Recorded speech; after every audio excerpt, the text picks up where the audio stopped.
Ganama tokko guyyaa hojii ture. Guyyaa sana biiroon akkuma banameen hojjettoonni hojii seenuuf yaa'uu eegalan. Akkuma seenaniin garuu haala kana dura hin baratamneen barreeffamni gurguddifamee barreeffame tokko seensa biiroo fi lafa hojii sanaa irratti barreeffamee ol maxxanfamee kaa'amee argu. Yommuu dubbisan hojii kee keessatti gufuu sitti ta'ee namicha akkati guddina sadarkaa hojii fi guddina mindaa hin arganne gochaa ture boqoteera jedha.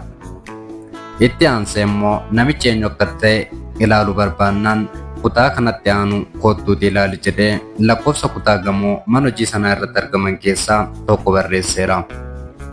Yeroo kana hojjetaan tokkoon isaa barreeffama kana ilaalee raajidha jechuu eegale. Akkuma waraqaa sana dubbisaniinis kutaa manichi gufuu guddinaa isaanii kun jiru dhaqanii eenyummaa isaa ilaaluuf murteessan. Dhaqeen nama hamaa kana ilaaluu qaba jechuun hunduu yaanii deeman. Yaanii dhaqanii akkuma achi ga'aniin nafa saanduqa reeffaa banaa keessa namicha hamaa jedhame sana barbaaduu eegalan.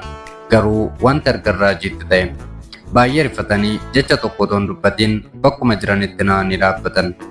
Saanduqa reeffaa sana keessa namuu hin jiru.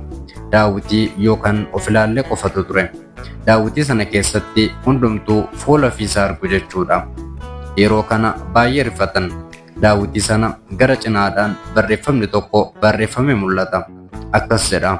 Siin gufuu kan sitti ta'es akkati garaa kee hin hojjennee bakka garaa kee hin geenye kan si godhe suma mataa keeti malee nama biraa miti jedha. Ati jijjiiramnaan guddinni kees ni dabala.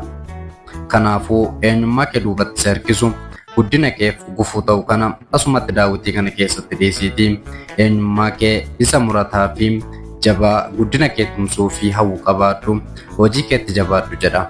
Taateen kun ergaan isaa warra biiroo keessa hojjetuuf qofa miti. Kaaniifis ergaa qaba. Kun giddoo baayogiraafiidha.